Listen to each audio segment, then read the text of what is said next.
I'd like to open today by turning back to Matthew chapter 5. Matthew chapter 5, if you want to head back there.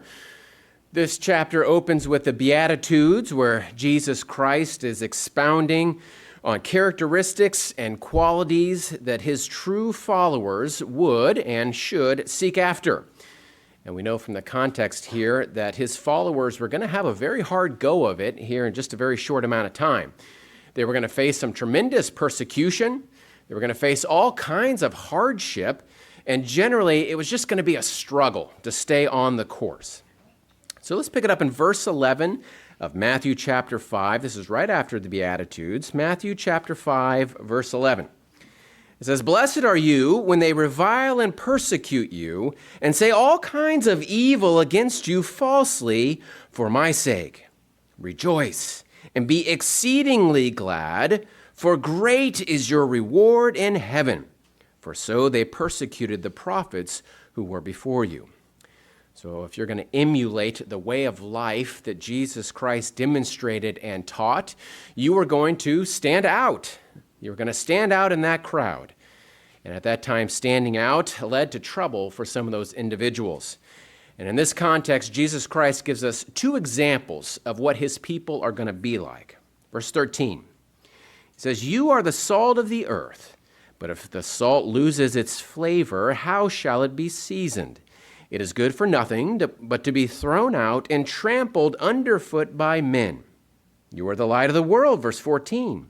"A city that is set on a hill cannot be hidden, nor do they light a lamp and put it under a basket, but on a lampstand, and it gives light to all who are in the house. Let your light so shine before men that they may see your good works and glorify your Father in heaven." Now, being the light of the world, I think that's an analogy that I can immediately understand.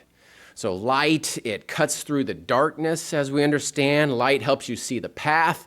Light helps illuminate any obstacles. It shows the hidden. We know that Satan's way is darkness. God's way is light. So we see this contrast between the two here. And I think those analogies are pretty clear and easy to follow. But it's a little bit more difficult to think about salt. That's a little harder for me to wrap my mind around. There isn't the same sort of contrast there. You don't say like Satan's way is peppery and God's way is salt. Like that doesn't work at all. Or the way of the world is plain or something like that. None of those analogies fit there. There's no contrast. Maybe it's because, at least for me, maybe I don't get it because I don't like salt. Like I don't really like the taste of it. I heard a gasp. Like that's outrageous. When I was 9 or 10, just a little whippersnapper, I had this great idea that since I loved the salt on pretzels, I would go and lick the salt off. I thought, well, it must be the salt that I really love. So I thought, I got a great idea. If I like that a little bit, I bet I like it a lot. So I went into the kitchen. I know, I was there. So I went to the kitchen. I poured this heaping tablespoon of salt, and just in one fell swoop, I put the whole thing in and swallowed it. I know, it was dreadful. It was absolutely dreadful. It was disgusting. I was overwhelmed, and not in a positive way at all. And after that, it took me years before I would try salt again. And even now, to this day, when I see people like pouring salt on their things, I just look at them, I think, ugh, that is disgusting. I just don't like it. So is that it? I mean, is that the stuff we're supposed to be? And it gets a little bit more weird, too, when thinking about this analogy. If I described you as being salty, would that be a good thing? I don't know if it would. If I said that person had salty language, like a salty sailor, I don't think you would think that's a compliment. And let's notice something back in Genesis chapter 19. Let's head back there. This is a very familiar story that we're going to go to. Let's pick it up in verse 24 of Genesis chapter 19, verse 24. Genesis 19, verse 24. It says, "Then the Lord rained brimstone and fire on Sodom and Gomorrah." So we're going to remember here in this context that God had pronounced judgment on Sodom and Gomorrah, and Lot and his family, they were living there or in that region at that time, and they had to basically be dragged out before God destroyed this city. and they were pulled from it, very dramatic fashion, and then God started this punishment on the city. So the Lord rained brimstone and fire on Sodom and Gomorrah from the Lord out of the heavens. Verse 25. So he overthrew these cities, all the plains, all the inhabitants of the cities, and what grew on the ground. Verse 26. But his wife looked behind him, and she became a pillar of salt. Well, this is someone that is 100% salt of the earth, so to speak. And this was not a compliment for her. This was not good. I don't think anyone walked up to that statue of salt and thought, wow, Lot's wife really nailed it. I'm glad God made a memorial to her so we can all see that salt is a positive thing. In this case, it's a bad thing. Salt is a negative here. So if we are to be the salt of the earth, what exactly does that mean? Is it a positive thing? I mean, it's got to be a positive thing, right? The first time the phrase salt of the earth is used in the English language that we can track down, it's actually when they were translating this verse in the Bible, back for the Wycliffe Bible back in 1380. But whether you're religious or not, that phrase has its own kind of vernacular in English nowadays. It usually means someone that is kind of down to earth, someone that's humble, like a hard worker, etc. But I'm going to ask the question again. Is that what Jesus is talking about? Is that what he had in mind when he gave these analogies? Those are all great traits, but is that what Jesus was thinking about, or was that the main idea that Jesus was trying to convey? Today, I'd like to explore this topic together and maybe add a little bit more nuance to the topic. Salt was a very important component in the ancient Near East, and God used that physical tool to show facets of a spiritual concept. In the Bible, salt actually has a handful of different applications and meanings, some of which I never even considered before starting to research this sermon. And by investigating those together, I hope that we can see just how salty we need to be. To that end, we are going to look at salt within the Bible in 3 different ways and see how we can apply that to our lives as Christians, so that when we say we're the salt of the earth, we know that it's illustrated by these concepts in the Bible. These are the 3 salted perspectives we are going to cover. Number 1, salt is a tool used in judgment. Salt is a tool used in judgment. Number 2, salt is a tool for healing. Salt is a tool for healing. And number 3, salt is used to highlight an everlasting covenant. Salt is used to highlight an everlasting covenant. And as we go through these 3, I think that we'll find there's a little bit more nuance to salt than what might be just on the surface. And to be the salt of the earth kind of people, it's more than just simply being a hard worker, humble worker bee. Let's jump right into example number 1. Example number 1 is salt was used as a tool in judgment. In this aspect, salt usage is one that maybe you hadn't considered before. We already mentioned Lot's wife, where she was turned into a pillar of salt as part of her punishment. But there's more to it than that. Let's go back to Deuteronomy chapter 29. Deuteronomy chapter 29. Now, just to set the stage about what we're going to read here, this is right on the heels of the blessings and cursings chapters, where God made the Israelites march up on the 2 mountains there, and they shouted back the blessings and cursings of following God's way versus going their own path. There's not a lot of ambiguity. After they were done with this, they understood the 2 paths. They still had to choose, of course, but they understood. And God is very plainly explaining the pros and cons of each one.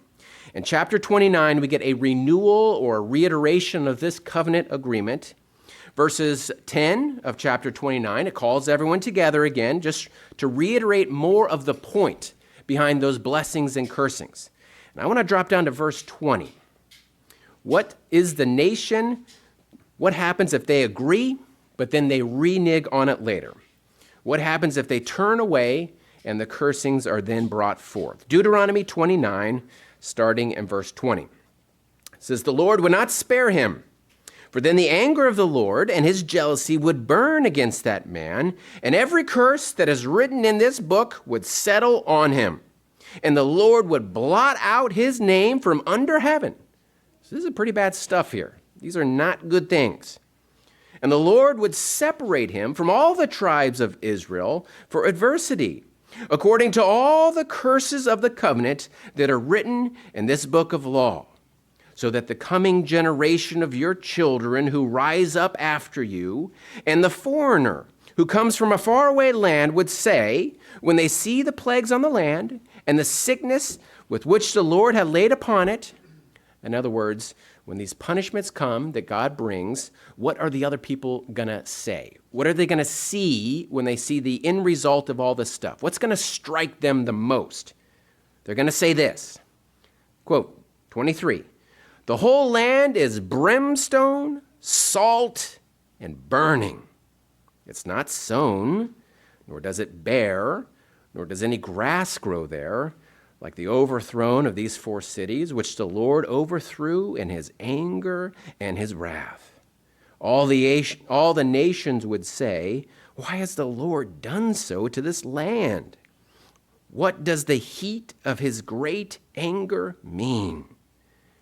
Then the people would say, because they have forsaken the covenant of the Lord God of their fathers, which he made with them when he brought them out of the land of Egypt, for they went and served other gods and worshiped them, gods they didn't know, and he had not brought to them. If the nation turns away and God brings about the curses, the land itself will be punished. So much more so that when people come across it, they would be shocked by what they saw. Something that used to be so fertile and wonderful is now so desolate and destroyed. It would be like brimstone, which is like a sulfury, smelly mess sort of thing. And also, as part of that punishment, salt. Salt throughout. We won't turn back there, but you can jot down Judges chapter 9, verses 45. Judges 9:45, that talks about Abimelech. When he took a city in warfare, not only did he demolish the city, but then he sowed the ground with salt as part of their punishment. And you might think, well, why did he do that? That's a lot of work to do that. Why did he do it? Well, of course, if the ground is too salty, then it's harder for the food to cultivate, especially the food that you want to grow. And if you take it to an extreme, you can have an area like the Great Salt Flats in America or the Dead Sea over in that area where literally nothing can grow at all. That's an extreme of it. And historically, we do have all sorts of accounts from other nations outside of Israel that would do this very same thing when they come in and conquer an area. They would destroy the city. They would tear down all the buildings. They would break down all the walls. They would destroy and burn everything they can. But then if they didn't plan on living in that conquered area, they would often do 2 things. They would go take rocks and salt and spread them all around the area where they were at. Because if you were to come back later as a conquered people, you can rebuild your houses, you can stack back up your wall, but if you can't farm, and if you can't grow the food that you need, you're going to be in a lot more tricky of a spot. I want to notice an example back in Zephaniah chapter 2. Zephaniah chapter 2. It's not that they just brought in truckloads of salt and they dumped it on the barley harvest or something like that. They didn't have that capability back then. But what they did do actually was a little bit worse. We see a hint of it here in Zephaniah, and it's actually a way that salt was used to punish an area for a very long time. Zephaniah chapter 2 and verse 8 is where we'll start. Zephaniah 2, starting in verse 8. Zephaniah 2:8 says, I have heard the reproach of Moab and the insults of the people of Ammon, with which they have reproached my people and made arrogant threats against their borders. Therefore, as I live, says the Lord of hosts, the God of Israel, surely Moab shall be like Sodom, and the people of Ammon like Gomorrah, overrun with weeds and salt pits. Okay, keep that in mind. That's kind of a very specific curse there. Overrun with weeds and salt pits, and a perpetual desolation. It's going to last a long time. The residue of my people shall plunder them, and the remnant of my people shall possess them. This they shall have for their pride, because they have reproached and made arrogant threats against the people of the Lord of hosts. So what this is describing here, and we have at least 5 other extra biblical examples of other people doing this, is they would come in and they would lay the land to waste. They would tear up the farmable area, and in its place, they would put salt and weeds together. This is actually a very early form of biological warfare, believe it or not. You don't have to make the land as salty as the Dead Sea. They couldn't do that even if they wanted to. But rather, they would increase the solidity, and they would put in weeds that thrive in that environment. And the end result is the exact same. By the time they came back, they had no real farmable land that they could use. And some of these, we have an account of one. It was a Proto-Hittite king. He did the same thing, and he used a type of weed called the Greider darnel. And I hope I don't have this in my yard, but in our garden this year, I felt like we did. And he would go in and he sowed it all across any of the usable land that they had there, and it can lie fallow in the ground for several years. And then when you come back and you start to plow the field to plant, then it's activated, it grows up, and it chokes out all of the other crops that you want to actually grow. In some of these instances that we have, it takes a tremendous amount of effort to restore the soil. Sometimes multiple generations went by before they could get it back to the way it was. So this is what it's talking about here. And in these cases, salt itself wasn't the punishment. It was the tool used to facilitate the real punishment. That's what we're talking about here. Salt is used as a tool for punishment. Okay, so let's keep this one in the back of our minds here, because remember, Jesus said that we have to be the salt of the earth. So this is part of what it means. There's more to it. Let's go to example number 2. Example number 2 is on the opposite end of the salt spectrum. Salt is also used as a tool for healing. As a tool for healing. I want to notice a comment that God made in Ezekiel chapter 16. You can turn back there. Ezekiel chapter 16. This chapter, God is talking about how he cared for Israel when they were a floundering infant nation, and how he has guided them and protected them.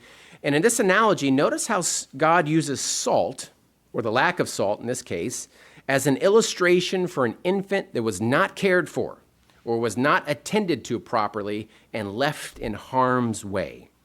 Ezekiel chapter 16, we'll start right in verse 1. Ezekiel 16 and verse 1.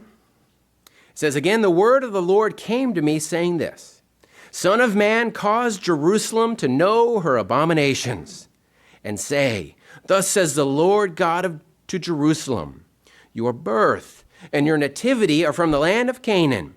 Your father was an Amorite, and your mother a Hittite. As for your nativity, on the day you were born, your navel cord was not cut." So here he's talking about positive actions that should have happened for an infant that was cared for, but didn't happen here. "Your navel cord was not cut, nor were you washed in water to cleanse you. You were not rubbed with salt. You were not rubbed with salt, nor wrapped in swaddling cloths. No, I pitied you to do any of these things for you, to have compassion on you. But you were thrown out in the open field, where you yourself were loathed on the day you were born." He's saying no one cared about this infant nation enough to provide the positive things that you would do for a baby that was born. If someone were to care for it, it would have done all these loving actions, including washing them and rubbing with salt. Salt here is a positive thing, used in a positive way, as a benefit to help the newborn at birth. Years ago, before we had kids, Sarah and I, we went to the feast in Israel and Jordan. And one of the places we went to was the Dead Sea. And the Dead Sea is absolutely famous as like a healthy area to go. You see people rubbing the mud all over themselves, not drinking the water, just the mud. And the sea is, of course, very famous for being extremely salty. It's very salty. It's over 9 times saltier than the regular ocean.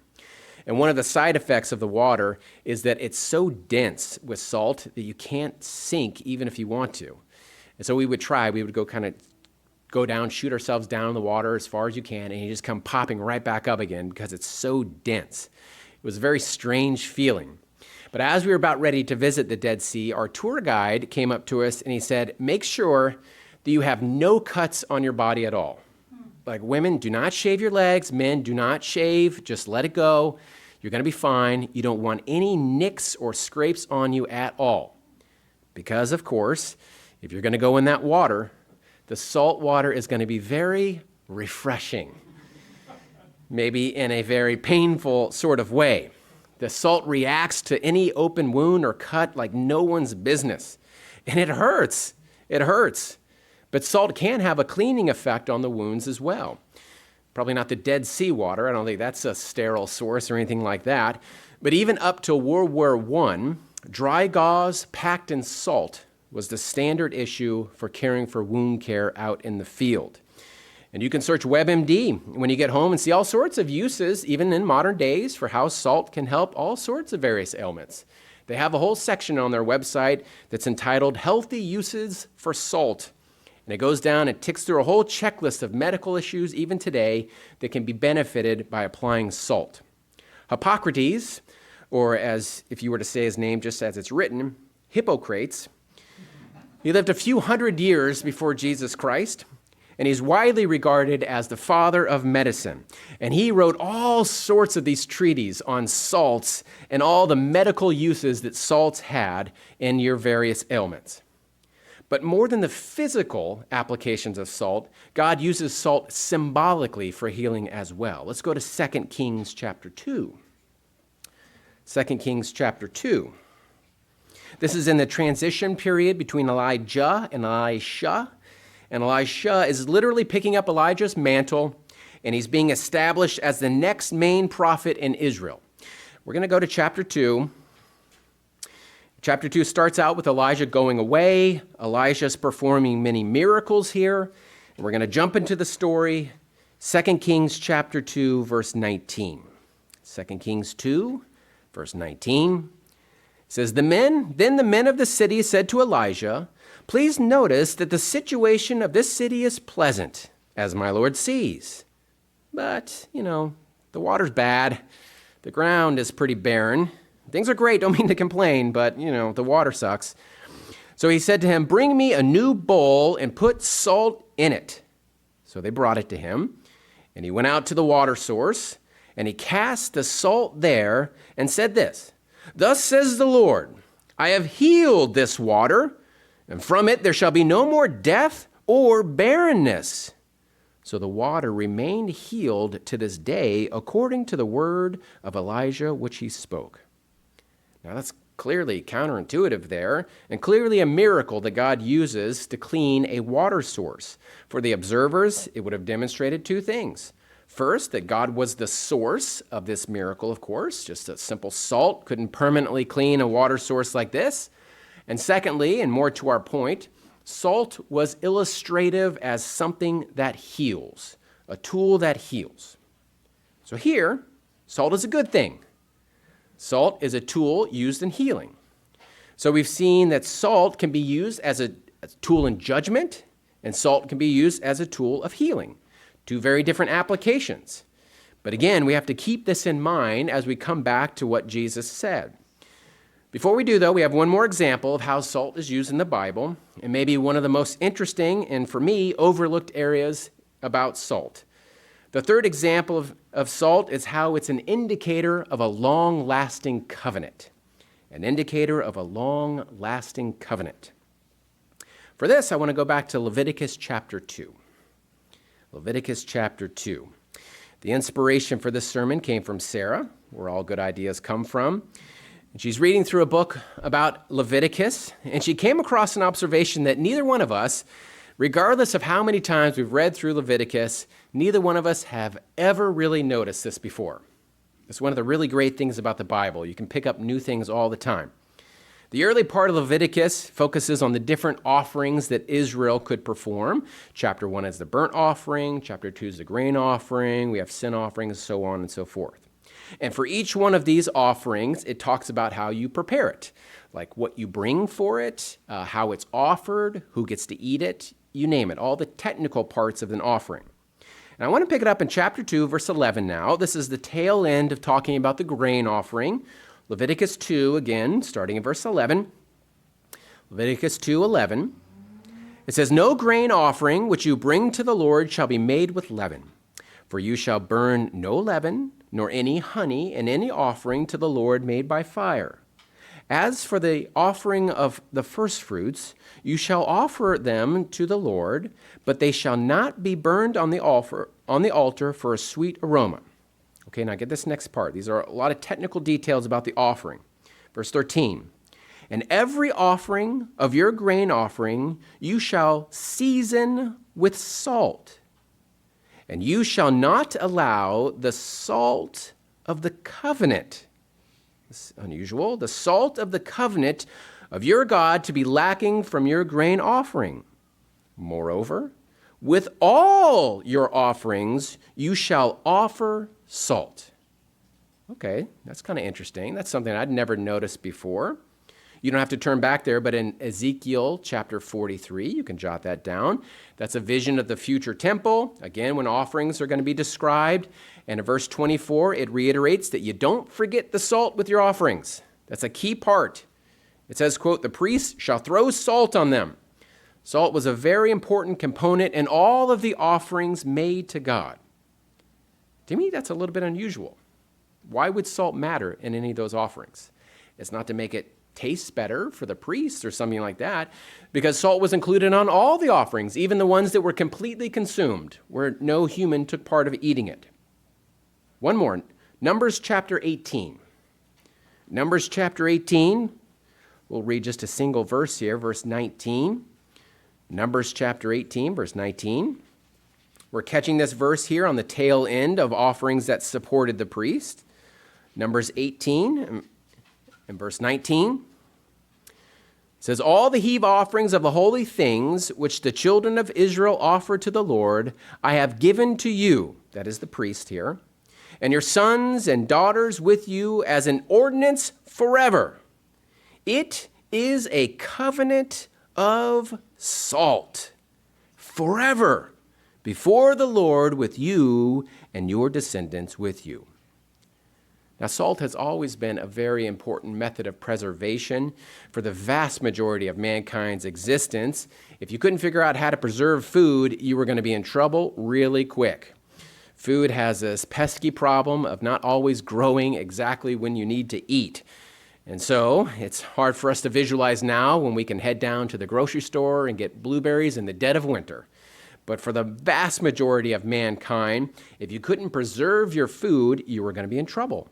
Sailors would never have been able to cross large bodies of water without salt preserving their food. Any areas that had a long winter would have been nearly impossible without salt-preserved food. Salt was a key mechanism for this preservation. Biblically, salt is used to illustrate the same concept of preservation and making something long-lasting. A salt covenant is a long-lasting and ideally an everlasting and preserved covenant, one that does not decay or degrade. Remember the covenant God made with King David, where he said that if you and your descendants follow my way of life, that your rule will go on forever, and he made a covenant together. How do you suppose that covenant was described? 2 Chronicles 13, verse 5. 2 Chronicles 13, verse 5. 2 Chronicles 13, verse 5, it says, "Should you not know that the Lord God of Israel gave the dominion over Israel to David forever, to him and his sons, by a covenant of salt?" By a covenant of salt. This idea of salt symbolizing a long-lasting friendship or commitment even continues in some cultures today. There's an Arabic saying that translates loosely to like, "there is bread and salt between us." That's even used nowadays. There's a close, respectful relationship between the two parties that we hope is long-lasting. Back in 1995, NASA sent some astronauts up to the Mir space station. This was before the International Space Station.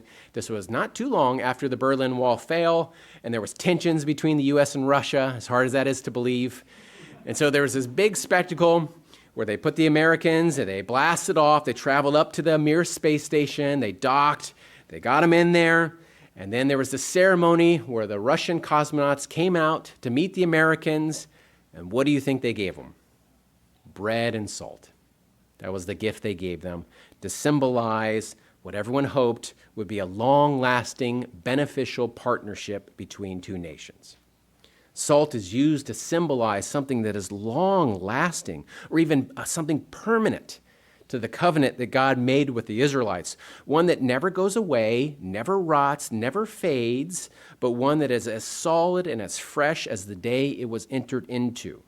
And each offering was to include salt as a reminder of that enduring covenant between the offerer and our God. So now we have salt used as punishment, healing, and a covenant relationship. How do we put all three of these different ideas together so that we can understand what Jesus is talking about when he says that we have to become the salt of the earth? Now, I want to go back and look at these three usages and read what Jesus Christ actually said. We started in Matthew chapter 5. That's one instance where it was recorded, but it's not the only one. It's recorded in all three of the synoptic gospels, but in each version, it's a little bit different. And each time, there's a slightly different emphasis. So let's go back and reread the first one, Matthew chapter 5. I know we started off with this, but I want to get it back in our minds as fresh. And we're going to look at it a little closer. Matthew chapter 5, starting in verse 13. Matthew 5:13 says, "You are the salt of the earth, but if salt loses its flavor, how shall it be seasoned? It's good for nothing, but to be thrown out and trampled underfoot by men." Then notice how it's connected here with the next verse. Verse 14, "You are the light of the world. A city that is set on a hill cannot be hidden. Nor do they light a lamp and put it under a basket." No, they don't do that. "But on a lampstand, and it gives light to all who are in the house. Therefore, let your light so shine before men that they may see your good works and glorify your Father in heaven." Okay, so we have two connection points here. Salt of the earth, light of the world. These two concepts, since they're paired like that, we can use one to kind of help understand the other one. So from this perspective, we can see that being salty in this way makes you visible. Makes you visible. It should be obvious to others around you that we're standing out or intending to stand out like a light on the hill. So whatever salt means here, it has to be obvious and visible to everyone else around us. It can't be hidden away. Let's hold on to that just for a second. Let's go to Mark chapter 9. This is the other time, or one of the other times that Jesus says this. We're going to start in verse 49.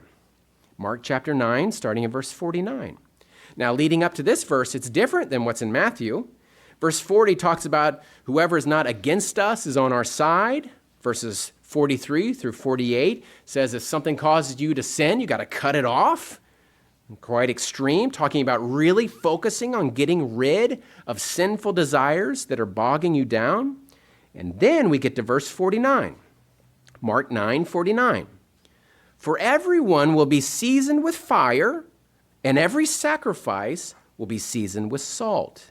Another connection with salt and sacrifices. "Salt is good, but if the salt loses flavor, how will you season it? Therefore," you could say, or because of these things, "have salt in yourselves and have peace with one another." Okay. Well, whereas before it was salt and light, being an example in some way, now we have to have salt within ourselves as it's connected with having peace with one another. Is that what it's talking about with everyone being seasoned with salt? How does that work?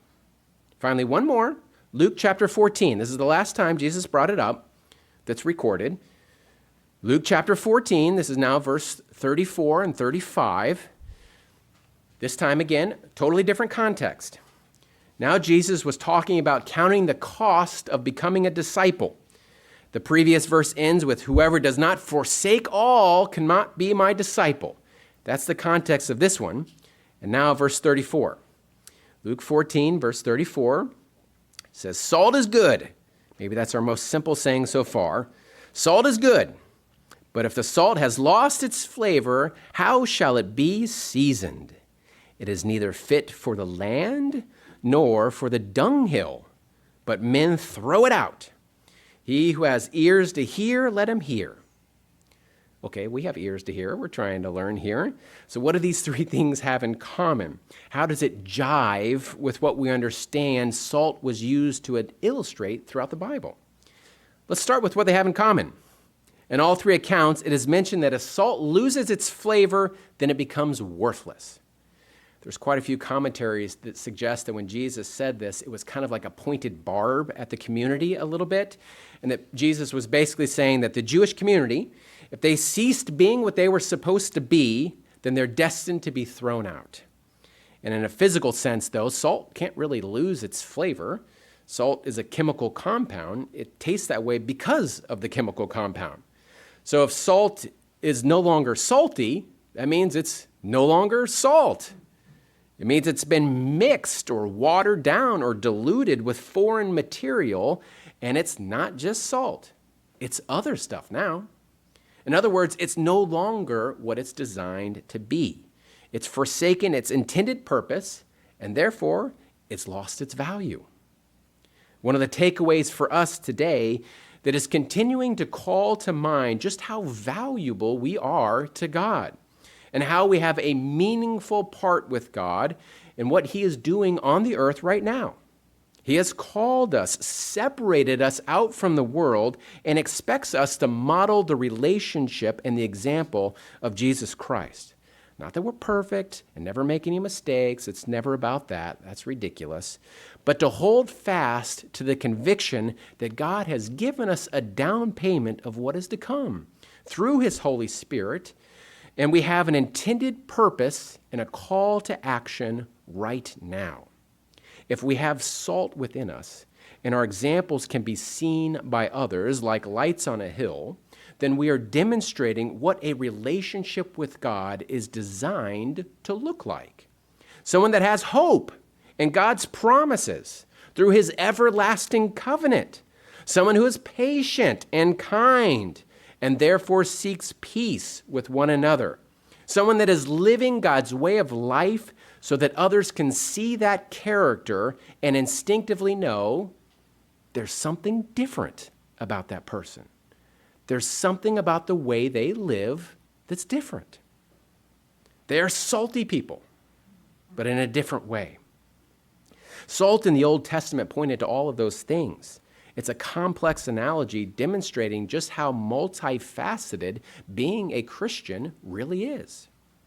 I really like at the end of Luke chapter 14 and verse 35, that's the last one we read, that it says that when salt is no longer salt, it's not even good for the dunghill, which is a fun word to say. They used salt as a fertilizer in the ancient Near East, especially for a handful of crops that thrived in a little saltier soil, but you only needed a little tiny bit. So if you were a farmer and you went out and you purchased this salt to improve your crops, to improve the yield, and you only got it back and you found out it wasn't actually salt, that instead it was corrupted or diluted down so that you couldn't even use it, then you have something that is far worse than what you started with.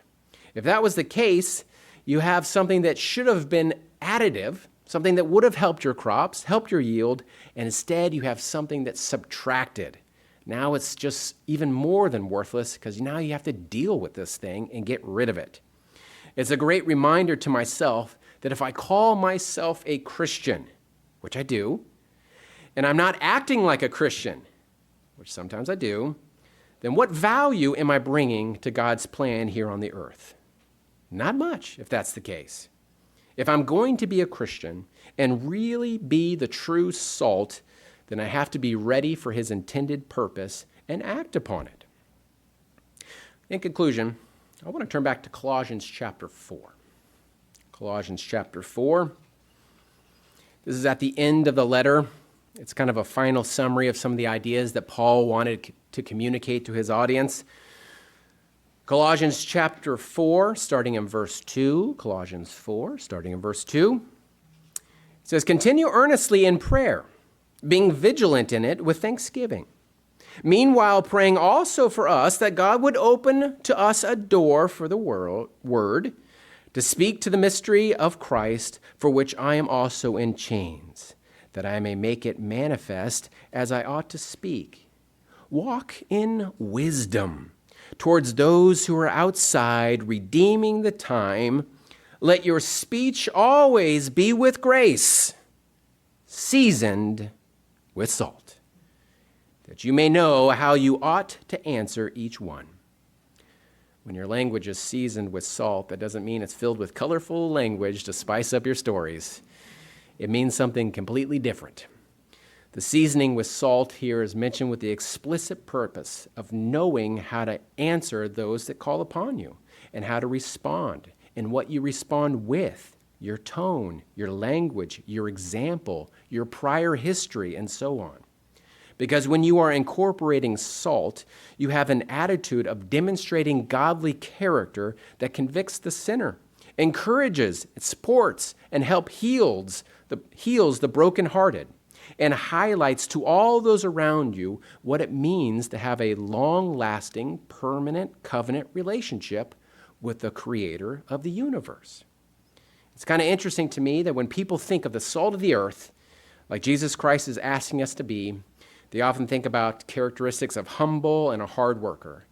In my mind, I don't know why, but I always visualize just a farmer out in a field with his head down, just a quiet Christian leader.